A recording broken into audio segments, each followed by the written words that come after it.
عليكم ورحمة الله وبركاته. الحمد لله رب العالمين، والصلاة والسلام على أشرف المرسلين نبينا وحبيبنا محمد وعلى آله وأصحابه أجمعين. أشهد أن لا إله إلا الله وحده لا شريك له ولي الصالحين وخالق الخلق أجمعين، وأشهد أن محمدا عبده ورسوله النبي الأمين. قال تعالى: يا أيها الذين آمنوا اتقوا الله حق تقاته ولا تموتن إلا وأنتم مسلمون. سبحانك لا علم لنا إلا ما علمتنا إنك أنت العليم الحكيم. اللهم إنا نسألك علما نافعا ورزقا طيبا وعملا متقبلا. أما بعد، فإن أصدق الحديث كتاب الله، وخير الهدى هدى محمد صلى الله عليه وسلم، وشر الأمور محدثاتها، وكل محدثة بدعة، وكل بدعة ضلالة. Ikhwani wa akhwati fi din, kaum muslimin dan muslimat, al-musyahidin wal musyahidat rahimakumullah. Alhamdulillah, pada pagi yang barakah ini kembali Allah berikan kepada kita kesehatan, kesempatan untuk bisa melakukan kebaikan, memulai hari kita dengan amal saleh, yaitu melaksanakan salah satu ibadah yang sangat agung di dalam Islam, ibadah fardu subuh. Kemudian kita lanjutkan sejenak dalam majlis kita ini. Mudah-mudahan Allah Azza wa Jalla berikan kepada kita ilmu yang bermanfaat, yang menghasilkan amal dalam kehidupan kita. Salat dan salam untuk Nabi kita yang mulia sallallahu alaihi wasallam, untuk keluarga beliau, anak keturunannya, serta para sahabat yang telah berjuang bersamanya, yang telah mengorbankan harta dan jiwa mereka demi agama Allah Azza wa Jal yang mulia ini. Kemudian salat dan salam, kemudian kita juga memohon, meminta kepada Allah Azza wa Jalla untuk orang-orang yang telah berjasa dalam hidup kita, yaitu ibu bapa kita, orang tua kita yang telah membesarkan dan mendidik kita, serta kita memohon juga untuk para guru dan para ustadz yang telah membimbing kita. Semoga Allah Subhanahu wa taala berkahi dan berikan kepada mereka kebaikan dan kemuliaan di sisinya. Ikhwah fillah, pagi ini masih dalam pembahasan kitab Al-Mulakhas fi Syarhi Kitab At-Tauhid li Fadilati Syekh Shalih Al-Fauzan, yang mana pada pembahasan halaman yang ke-231 di dalam bab yang ke-28, yaitu bab majaa fi at-tiyarah, bab yang datang menjelaskan tentang at-tiyarah.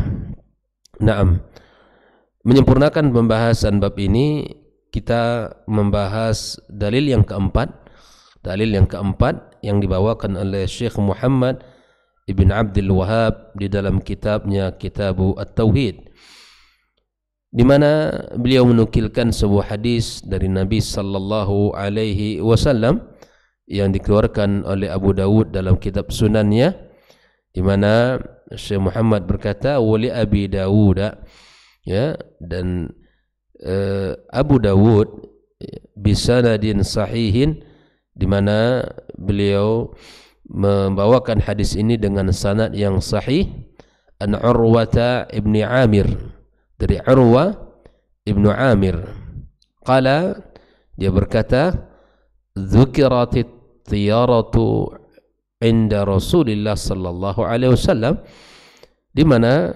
disebut-sebut di hadapan Rasulullah sallallahu alaihi wasallam tentang at-tiyarah.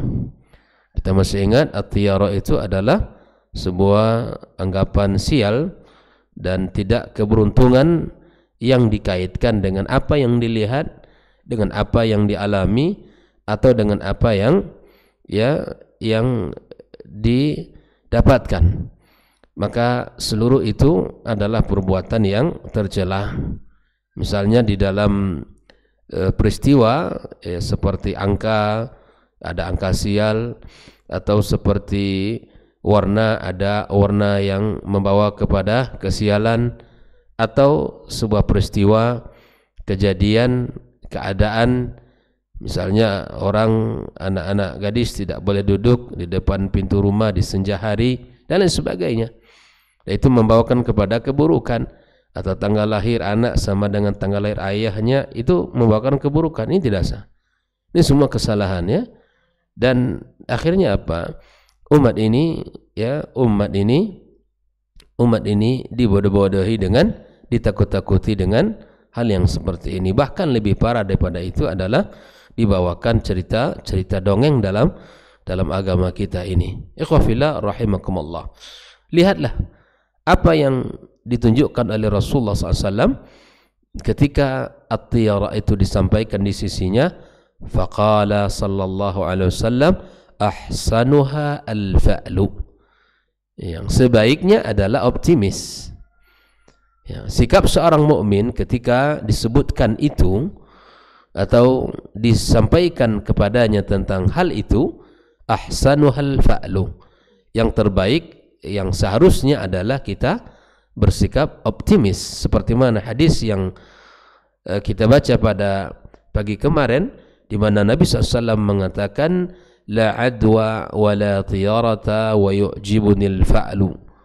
Bahwa tidak ada penyakit yang menular dengan sendirinya, dan tidak ada pula tiyara yang membuat saya kagum adalah al-fa'lu, yaitu optimis. Seharusnya kita ini orang beriman optimis. Maka para sahabat bertanya, apa itu yang disebut dengan al-fa'lu? Al-kalimatut tayyibah, kalimat yang baik, kalimat yang santun, kalimat terpuji yang keluar dari lisannya, bukan sifat pesimis, ya, atau malah takut sehingga tidak mendorong dia untuk berbuat di dalam agama ini. Oleh itu ikhwafillah rahimakumullah, Nabi mengatakan ahsanuhul fa'lu, yang sebaik ia lakukan adalah al-fa'lu. Wala taruddu musliman, jangan sampai at-tiyarata itu menolak seorang muslim atau menahan seorang muslim dari niatnya. Jangan sampai gara-gara at-tiyara itu seorang muslim mengurungkan niatnya. Ini tidak boleh. Jadi ketika apa yang disampaikan tentangnya, maka jangan sampai itu diyakini. Seharusnya kita bersifat atau bersikap optimis.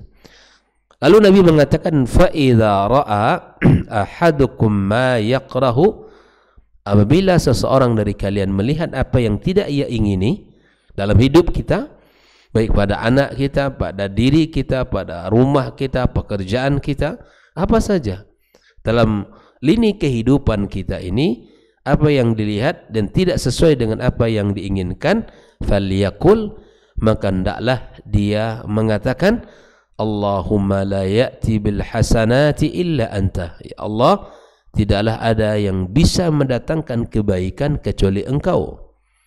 Wa la yadfa' bis sayyiati illa anta. Dan tidak ada yang bisa menolak keburukan kecuali Engkau. Wala haula wala quwwata illa bika. Dan tiada daya dan upaya, tiada daya dan kekuatan kecuali darimu. Ini yang seharusnya ada dalam diri kita. Sikap yang lahir dari seorang muslim ketika melihat sesuatu yang tidak dia ingini, maka selalu ya dipulangkan dan dikembalikan semua itu kepada Allah. Tidak ada kebaikan kecuali Allah yang menetapkan, dan tidak ada keburukan yang bisa menolak keburukan itu kecuali Allah Azza wa Jalla. Dan kita ini makhluk yang lemah, kita mengakui tidak ada udaya dan upaya kecuali dari Allah Tabaraka wa Ta'ala. Ikhwafillah, mari kita lihat penjelasan Syekh Shalih Al-Fauzan terhadap hadis ini. Beliau mengawali tentang tarjamatu Urwah. Siapa Urwah? Di dalam hadis ini dia meriwayatkan Urwah ibnu Amir. Huwa Urwatu ibnu Amir al-Qurashi. dia adalah Urwah ibnu Amir al-Qurashi, berbangsa Quraisy. Wa qila al-Juhani al-Makki, ya, dari Mekah, ya. Zakar Ibnu Hibban fi thiqat, dan disebutkan Ibnu Hibban bahwa dia termasuk perawi yang thiqat. Naam. Wala taruddu musliman ay bi khilafil kafir fa innaha tarudduhu an qasdihi. Berbeda dengan orang-orang yang tidak beriman, orang kafir, ketika disebutkan ada kesialan dalam keburukan dengan apa yang dia lakukan, misalnya pada angka 13 atau angka 4 misalnya, itu tidak ada di dalam kamus mereka. Bi khilafil kafir fa innaha taruddu an qasdi. Maka hal yang seperti itu mengurungkan niatnya, tidak jadi dia melakukan karena meyakini itu. Nah, orang muslim bolehkah meyakini itu? Tidak boleh, karena itu termasuk kepada at-tiyarah. At-tiyarah adalah bagian daripada ya perbuatan yang tercela di dalam agama kita. Apalagi misalnya dalam kehidupan kita sangat banyak, ya, dalam bab seperti ini, maka kita hindari, kita hindari. La ya'ti bil hasanat, maknanya la ta'ti at-tiyaratu bil hasanat, maka tidak ada yang bisa mendatangkan, tidak ada yang didatangkan oleh tiyara bil hasanat, dengan kebaikan, ya. Wala tadfa'u sayyi'at, dan tidak pula menolak keburukan. Nah, ikhwafillah, kebaikan itu Allah yang menetapkan, ya. Keburukan juga Allah yang menetapkan, dan tidak ada yang bisa mendatangkan kebaikan kecuali Allah, dan tidak ada yang bisa menolaknya kecuali Allah. Hadis yang sudah pernah kita sampaikan tentang sebuah keyakinan yang ditanamkan oleh Nabi dalam diri kita. Andaikan seluruh bumi ini, ikhwafillah, bekerja sama untuk memberikan manfaat kepada kita, tidak akan kita dapatkan manfaat itu kecuali atas izin Allah Azza wa Jalla. Dan sebaliknya pula, bekerja sama seluruh bumi ini untuk mendatangkan mudarat, ya, keburukan kepada kita, tidak akan ditetapkan, tidak akan kita dapatkan keburukan itu kecuali atas izin Allah Azza wa Jalla. Kalau demikian, untuk apa kita percaya kepada angka-angka yang dianggap sial? Kenapa kita percaya kepada warna-warni yang bisa membawa keburukan, atau kepada peristiwa-peristiwa yang terjadi dalam kehidupan kita? Nah, ketika tiba-tiba mogok motor ini, sial ini. Ketika, ya, makanya Nabi SAW juga tidak boleh mendoakan harta kita keburukan. Ya, tiba-tiba misalnya anaknya begini, ini sial ini. Nah, ini tidak boleh. Di kehidupan kita tidak dibenarkan. Nabi SAW mengatakan bahwa la tad'u ala anfusikum wala ala auladikum wala ala amwalikum. Jangan doakan keburukan, ya, untuk diri kalian. Sialan hari ini. Nah, jangan. Ini kalimat bukan al-fa'lu, ini pesimis namanya. Al-fa'lu optimis. Alhamdulillah ala kulli hal. Qadarallahu ma syaa fa'al. Itu cerminan orang beriman, ikhwafillah. Bagaimana lisan dia itu selalu mengeluarkan kalimat baik, ya? Tidak kemudian lisan itu menggambarkan tentang tipisnya iman dia, tentang jauhnya dirinya dari agama ini. Tidak ada satupun yang terjadi kecuali kebaikan. Makanya dalam tingkatan musibah itu yang paling tinggi apa? Kesyukuran. Ya, dia bisa bersyukur di saat musibah itu tiba.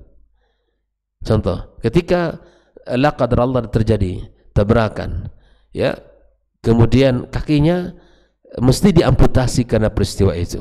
Setelah diamputasi, dia mengatakan alhamdulillah masih ada satu kaki lagi.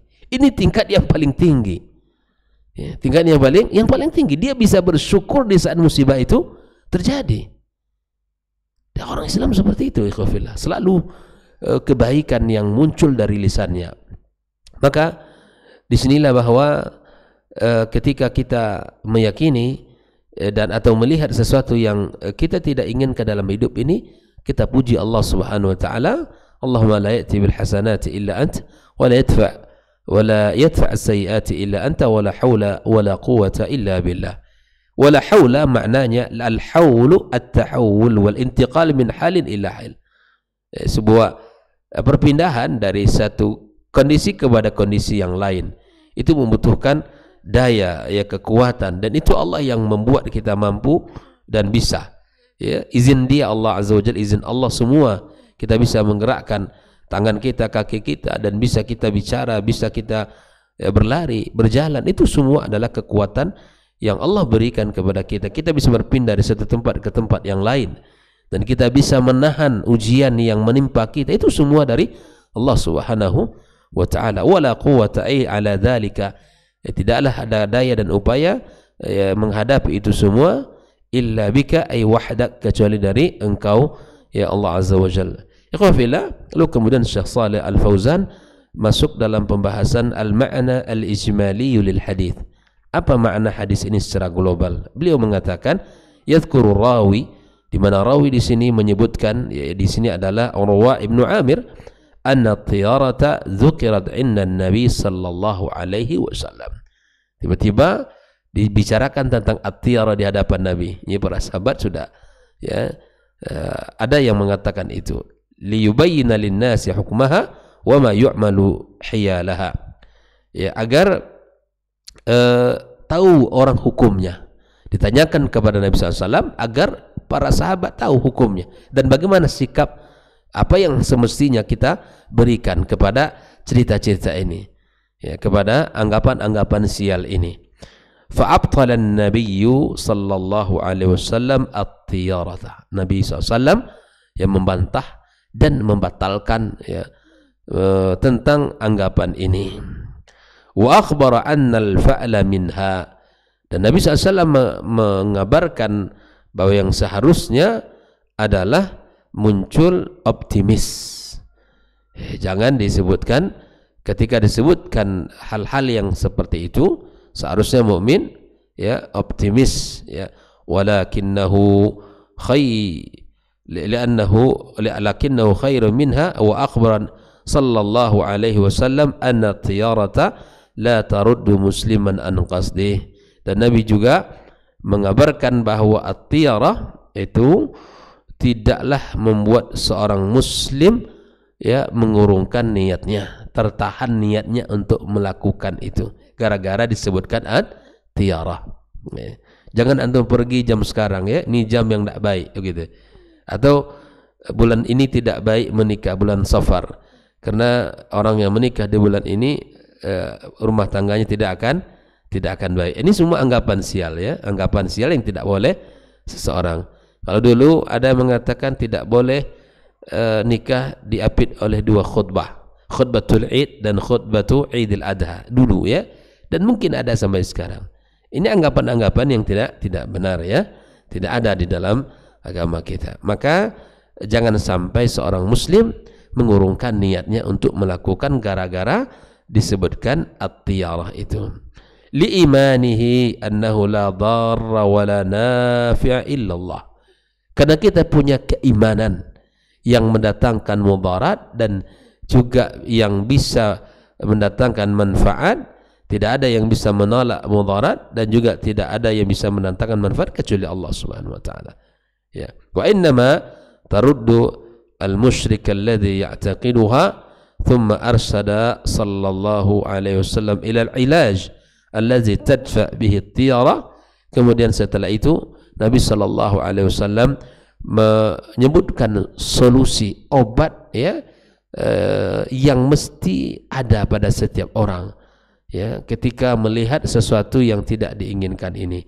Wahwa hazad doa, yang itu doa al-mutadamminu ta'alluqil qalbi billahi wahdah, yaitu doa yang membuat hatinya selalu terkait dan terpaut kepada Allah Azza wa Jalla. Hati yang selalu terikat dengannya, terpaut dengan Allah Azza wa Jalla. Tidak ada kehidupan kita kecuali kita sambungkan kepada Allah Azza wa Jalla. Ini sering yang kita sebut-sebut, ya, di dalam teori pendidikan kita dengan dialog iman yang selalu ditanamkan kepada anak-anak kita, bahwa tidak ada periode dari kehidupan kita ini kecuali semua disambungkan kepada Allah Azza wa Jalla. Ini yang harus ada dalam setiap diri kita.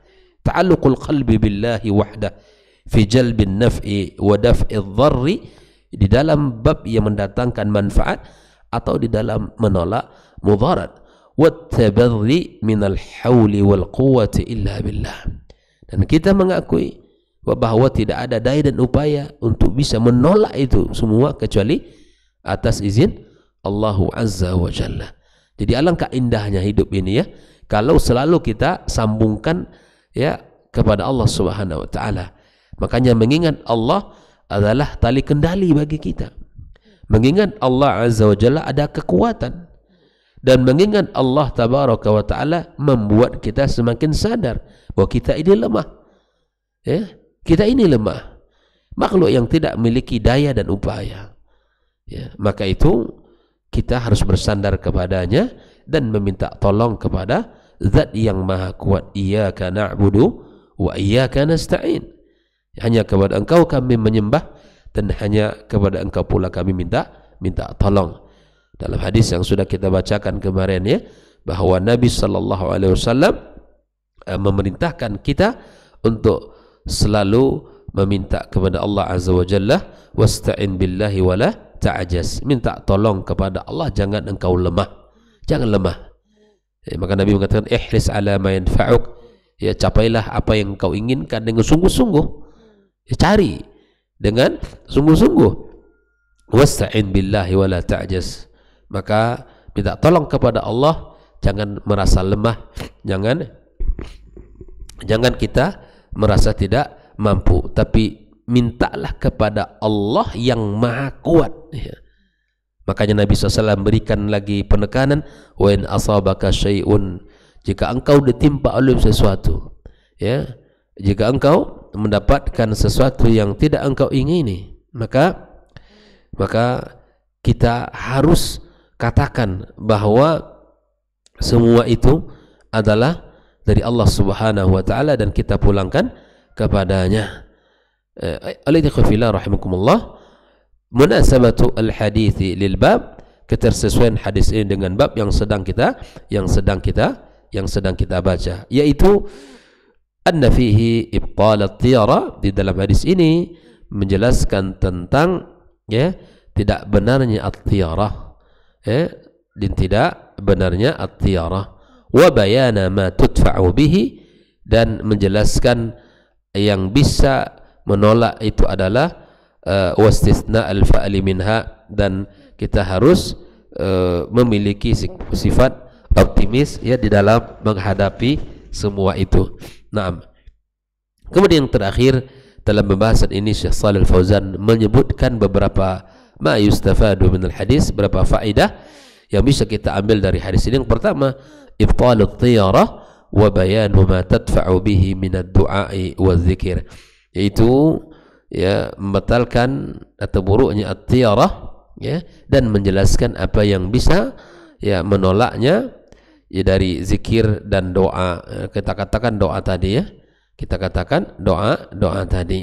Yang kedua, anna ma yaqa'u fil qalbi min at-tiyarah la yadurru bal yadhibuhu Allahu bitawakkuli alaihi. Apa yang diyakini di dalam hati yang terbayang tentang tidak baiknya sesuatu, dia selalu membawakan kepada kesialan ya di dalam hati, maka tidaklah bisa mendatangkan mudarat ya, akan tetapi Allah akan hilangkan itu dengan bertawakal kepadanya. Jadi tawakal kepada Allah adalah kunci dari segala permasalahan kita ya. Yang ketiga, annal fa'la minat tiyarah wa huwa khairuha. Nah, ini disebutkan al-fa'lu, sifat optimis adalah bagian dari bentuk at-tiyara dan itu lebih baik ya. Al-fa'lu bukanlah bagian dari at-tiyara dan wa huwa khairuha, dan ini yang paling baik sikap kita. Ketika disebutkan at-tiyara, itu sikap kita apa? Optimis, bismillah, tawakkal ala Allah gitu ya. Maka ini yang harus ada. 4, wujubu at-tawakkuli 'ala Allah, wajib kita bertawakal kepada Allah, wat tabarri minal hauli wal quwwati illa billah, dan kita berlepas dari semua itu, dan tidaklah ada daya dan upaya kita kecuali di atas izin Allah Subhanahu wa taala. Ikhwafillah rahimakumullah. Hadis ini adalah bicara tentang sikap seorang muslim ketika menghadapi berbagai macam warna-warni kehidupan kita yang selalu dikaitkan kepada keburukan. Maka yakinilah bahwa itu semua tidak ada. Bahkan Nabi mengajarkan kita sikap yang terpuji, yaitu al-fa'lu, yaitu sifat optimis di dalam menghadapi segala sesuatu. Selalu hadirkan sikap positif, ya, dan selalu bayangkan terbaik dari apa yang Allah tetapkan. Maka ini adalah kekuatannya. Inilah kekuatan bagi kita yang membuat kita bisa menjalani kehidupan kita terasa enak, adalah sikap optimis dan yakin kepada Allah Subhanahu wa taala, yang membuat kita bisa bersabar di dalam menghadapi ujian kita adalah al-fa'lu, yang bisa dengan sikap optimis yang bisa membuat kita bisa menjalani dengan berbagai macam pasang surut kehidupan kita. Nah, semua itu ikhwafillah kita harus belajar, dan kita harus mengetahui bahwa tidak ada yang mendatangkan manfaat kecuali Allah, dan tidak ada yang bisa menolak mudarat kecuali Allah Subhanahu wa taala. Maka ajarkan sikap ini kepada anak-anak kita, ya, agar mereka berdiri di atas tauhid yang benar dan sikap yang benar. Karena banyak sekali yang membuat anak-anak kita memiliki sikap-sikap yang lemah gitu, ya, diajarkan kata-kata yang tidak pantas. Maka ikhwafillah, yakini ini bahwa Allah Subhanahu wa taala selalu membantu dan menolong kita, dan Allah Subhanahu wa taala tidak akan membiarkan dari hamba-hambanya yang beriman, yang bertawakal kepadanya. Maka siapapun yang bertawakal kepada Allah, maka Allah akan mencukupkannya. Allah yang akan mencukupkan dari apa yang ia butuhkan. Mudah-mudahan Allah Subhanahu wa taala memberkahi pertemuan kita, dan Allah berikan kepada kita kemudahan di dalam menjalankan kehidupan kita, dan Allah Subhanahu wa taala jauhkan kita dari sifat-sifat yang merusak daripada akidah kita, dan Allah berkahi anak dan keturunan kita. Demikian pembahasan kita pada pagi yang barakah ini. Wassallallahu ala nabiyyina wa habibina Muhammadin wa ala alihi wa sahbihi ajma'in. Wa subhanakallahumma bihamdik asyhadu an la ilaha illa anta astaghfiruka wa natubu ilaih. Wassalamu alaikum warahmatullahi wabarakatuh.